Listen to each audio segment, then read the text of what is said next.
माँ बाप की तारीफ करूं कैसे, मेरे शब्दों में इतना जोर नहीं। सारी दुनिया में जाकर ढूंढ लेना, अपने माँ बाप जैसा कोई और नहीं। हृदय से माँ बाप की सेवा करो, आवाज भगवान तक जाएगी। भगवान ने जो सुन ली उसकी, तो हर बिगड़ी बन जाएगी। प्रेम प्रेम हर कोई करे, अर्थ न जाने कोई। जो मात पिता के शरण रहे, वही प्रेममय होए। नमस्कार दोस्तों, स्वागत है आप सभी का हमारे YouTube चैनल में।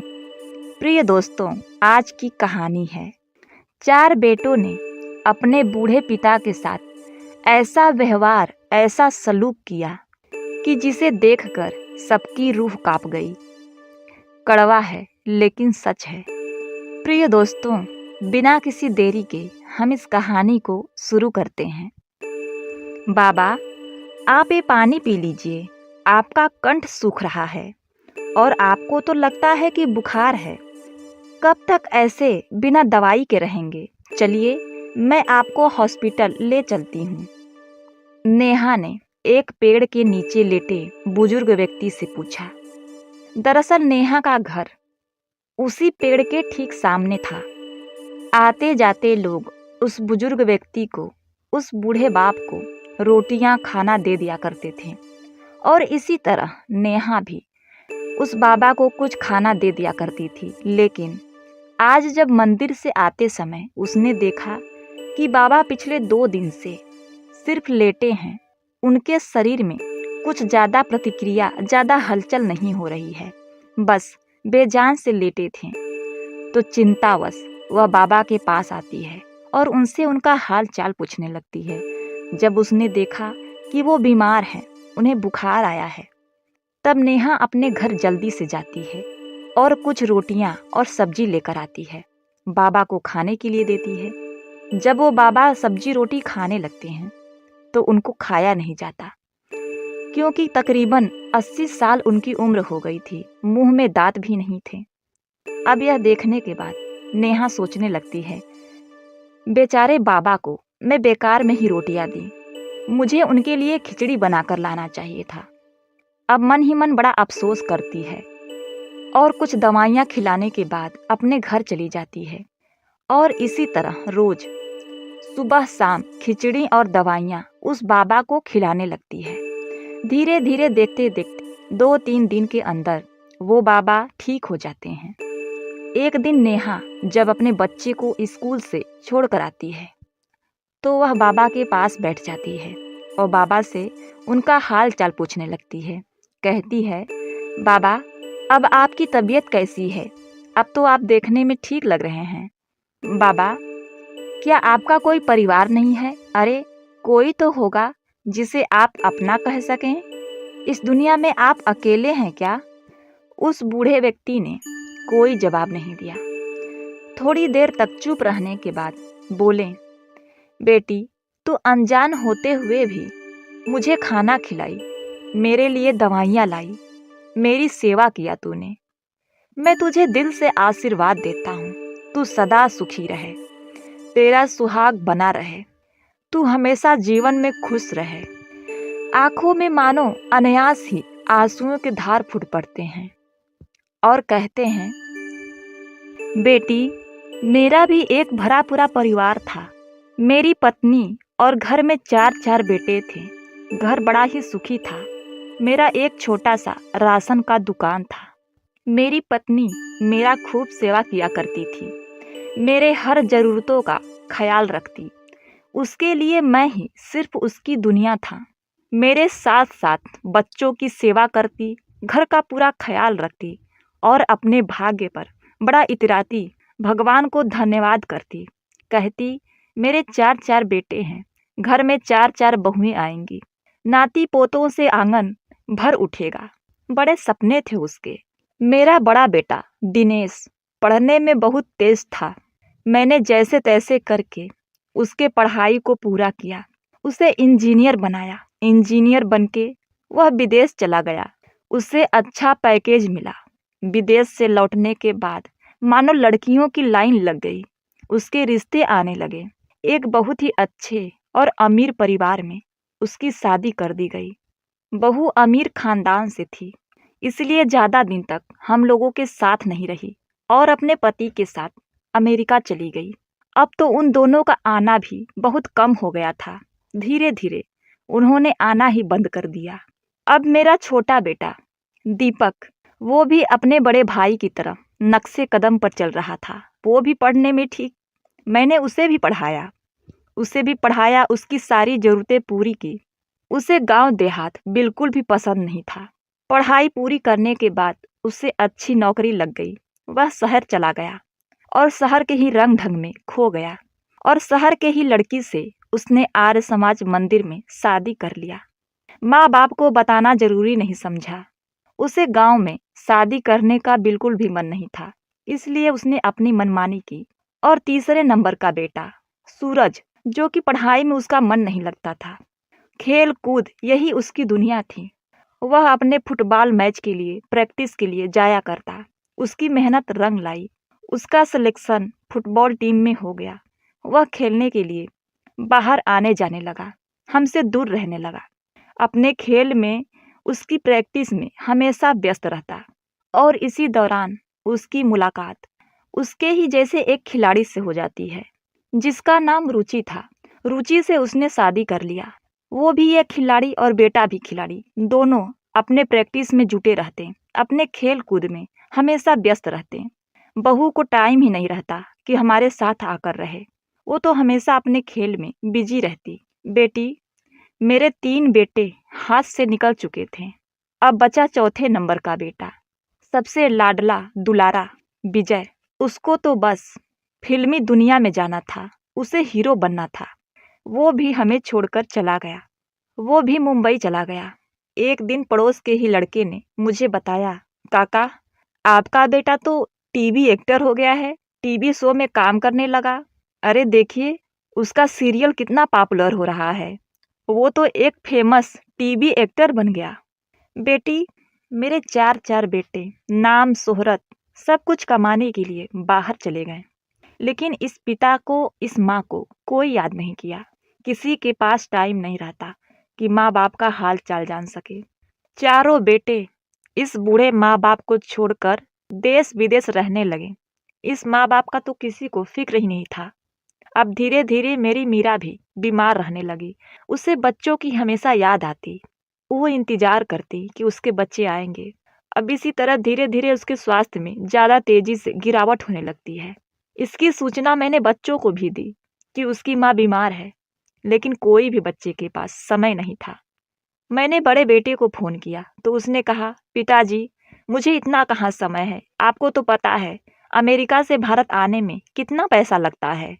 सिर्फ माँ को देखने आने के लिए इतने पैसे खर्च करके कौन आएगा। दूसरे बेटे के पास भी समय नहीं। उसने कहा कि पिताजी, मुझे ज़रूरी काम के लिए बाहर जाना है, मीटिंग के लिए 1 महीने लग जाएंगे। तीसरे नंबर का बेटा तो खेल कूद में ही बिजी, उसे भी समय नहीं अपने माँ को देखने के लिए। चौथे नंबर का बेटा भी इसी तरीके का बहाना करता है। मेरे चारों बेटे अपने बीमार माँ को देखने तक नहीं आते। अपने बेटों के बिछड़ने के गम ने मीरा इस दुनिया से मुझे अकेली छोड़कर चली गई। ऐसा भी क्या जो बेटे कमाने में व्यस्त हैं, अपने माँ की मौत पर आंसू बहाने तक नहीं आए। अस्थि कलश रखा रह गया। अंत में आकर मैंने उसे विसर्जित किया। अब मेरा मन दुकान के साथ साथ घर में भी नहीं लग रहा था। मेरी मीरा जो घर में नहीं थी, जो मेरा इंतजार करती। बेटे बड़े नाम दाम कमाने के चक्कर में पिता को भूल गए, माँ को भूल गए। उन बेटों के घर में, उन बेटों की जिंदगी में एक बाप के लिए जरा भी जगह नहीं थी। मैं पूरी तरह से अकेला पड़ गया। कुछ दूर के सगे संबंधियों ने चाकू के नोक पर मेरे सारे प्रॉपर्टी को हड़प लिया, मेरे दुकान को हथिया लिया।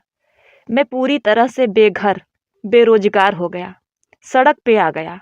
इसी तरह भटकते भटकते मैं इस शहर में चला आया।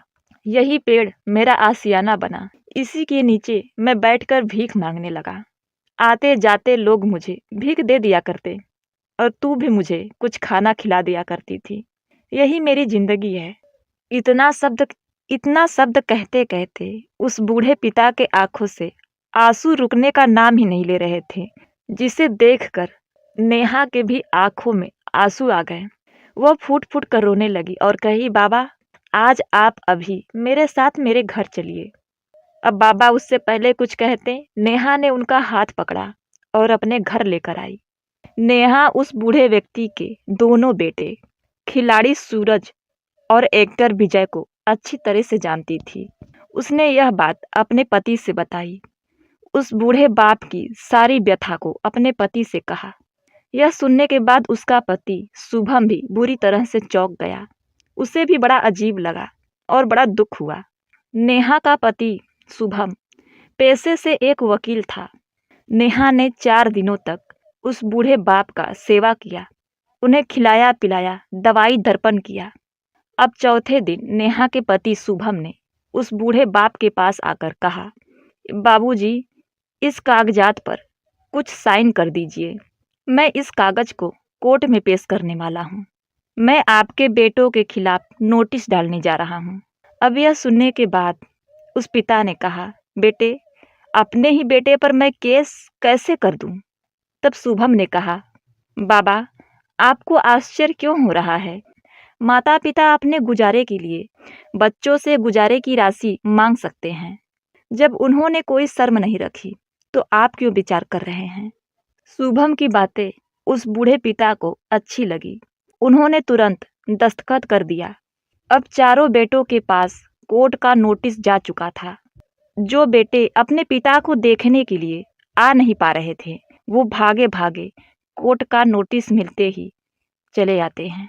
कोर्ट में जब चारों बेटे एक साथ पिता के सामने आते हैं, तब उस बूढ़े बाप ने अपने चारों बेटों को एक साथ देखकर उन्हें गले से लगाकर माँ के मरने का शोक प्रकट करना चाहा, उनसे सारी दुख सुख कहना चाहा। लेकिन बड़े बेटे ने तमकते हुए कहा, पिताजी, आपको जरा भी शर्म नहीं आई हमें कोर्ट का नोटिस भेजते हुए? अरे आप इतने लालची हो, आपको पैसे ही चाहिए थे तो मांग लेते, मैं भिजवा देता। ये सब तमाशा करने की क्या जरूरत थी? आपने मेरा नाम खराब कर दिया। मेरे दोस्त मुझ पर हंस रहे हैं। तब दूसरे बेटे ने बिना देरी किए हुए तुरंत बोला, अब आपको इस उम्र में पैसे की भूख हो गई है? आपको तो किसी वृद्धा आश्रम में जाकर रहना चाहिए। अब आपकी उम्र ही कितनी बची है? इस पर तीसरा बेटा बोल पड़ा, मेरी इतनी महत्वपूर्ण प्रतियोगिता थी, उसकी प्रैक्टिस छोड़कर मैं यहाँ चला आया। आपको मेरी तरक्की देखी नहीं जाती क्या? फिर चौथे बेटे, जो कि घर का सबसे लाडला था, उसने कहा, पिताजी, मेरे पीछे पूरी मीडिया आ गई है। शूटिंग के लिए विदेश जाना था, लेकिन आपने अड़ंगा लगा ही दिया। अपने चारों बेटों के बातों को सुनकर वो पिता निढाल से कुर्सी पर जाकर गिर पड़े। नेहा ने उन्हें कुछ पानी पिलाया और थोड़ी देर के बाद लंबी सांस लेते हुए उस पिता ने कहा, मुझे शर्म आती है कि मैं तुम जैसे बेटों का जन्मदाता हूँ। तुम चारों अपना संस्कार और अपना परवरिश भूल गए। मेरे बच्चों के लिए बस नाम, छवि, पैसा और विदेश की शूटिंग ज़्यादा जरूरी है। तू तो मेरे घर का सबसे बड़ा बेटा था। तू मेरी सबसे पहली संतान था, जिसे मैं सबसे ज़्यादा प्रेम करता था। तेरे लिए क्या कुछ नहीं किया मैंने। तू मुझे शर्म का परिभाषा सिखा रहा है? अरे जिसकी माँ मर गई वो अपने माँ को देखने नहीं आया तो उसे शर्म नहीं आई, और मुझे आज शर्म आनी चाहिए? और दीपक, तू मुझे वृद्धा आश्रम में रहने के लिए कह रहा है? अरे भगवान ना करे कि तुझे भी वृद्धा आश्रम में रहना पड़े। बुढ़ापा हर किसी को आता है, तुझे भी बुढ़ापा आएगा, इतना याद रखना। सूरज, तुझे तो अपने प्रैक्टिस के अलावा अपने माँ बाप की कोई चिंता नहीं रही।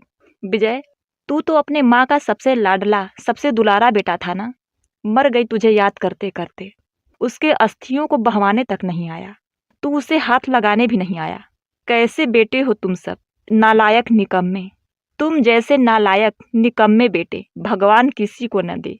इतना कहते कहते उस बूढ़े पिता का कंठ सूखने लगा, गला पूरी तरह से भर चुका था, आगे कोई शब्द नहीं कह पा रहे थे। अब इसी दौरान कोर्ट में अंदर चारों बेटों को बुलाया गया।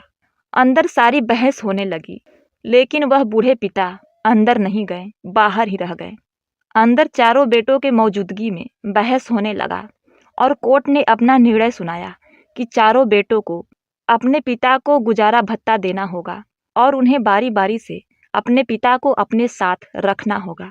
कोर्ट का ऑर्डर सुनने के बाद नेहा और उसका पति शुभम बहुत खुश हुए और इस खुशखबरी को सुनाने के लिए नेहा दौड़कर कोर्ट से बाहर उस बूढ़े पिता के पास आई। आकर देखा आराम की मुद्रा में बैठे हुए, अपने सर को ऊपर किए थे और आंखें बंद थी। जब नेहा ने उनके हाथों को छुआ और उन्हें टटोला और कहा, बाबा आप जीत गए, उनको छूते ही वह बूढ़े पिता निढाल से बेजान से कुर्सी से गिर पड़े। वो इस दुख भरी दुनिया को छोड़कर जा चुके थे। शरीर में तो प्राण ही नहीं थे। मानो वो अपने बेटे को बस देखना चाहते थे। वो इसीलिए जीवित थे। मानो चारों बेटों को देखने के लिए ही वो जिंदा थे। आज देखने के बाद इस दुनिया से चले गए। धन दौलत रुपया पैसा लेकर क्या करेगा वो पिता? वो तो अपने बच्चों को देखना चाहता था। अब यह देखने के बाद चारों बच्चे उस पिता के पास भागे। तभी नेहा ने एक कागज पकड़ाते हुए उन्हें दे दिया। उस कागज पर लिखा था, मेरे मरने के बाद मेरे चारों बच्चे मेरे देह को हाथ तक नहीं लगाएंगे। उनसे मैं मुखाग्नि देने का हक छीनता हूँ। मेरा अंतिम संस्कार शुभम द्वारा किया जाएगा। 10-10 संतानों को पाल लिया। जब तक था माँ बाप का राज, कर्ज ना उतार सकेंगे, कर ले कितने काज। प्रिय दोस्तों, आपको यह कहानी कैसी लगी हमें कमेंट में ज़रूर बताइएगा। अगर आप अपने माता पिता से सच्चा प्रेम करते हैं, उनके प्रति समर्पित हैं, तो आप कमेंट में उन्हें नमस्कार प्रणाम जरूर लिखिएगा। हम जानना चाहते हैं कि आप में से कितने लोग अपने माता पिता को भगवान से भी बढ़कर मानते हैं। अगर आपको मेरी यह कहानी अच्छी लगी तो आप मेरे चैनल को सब्सक्राइब कर लीजिए, लाइक करिए, शेयर करिए और अच्छे अच्छे कमेंट किया करिए। मिलते हैं नेक्स्ट वीडियो में, तब तक के लिए नमस्कार।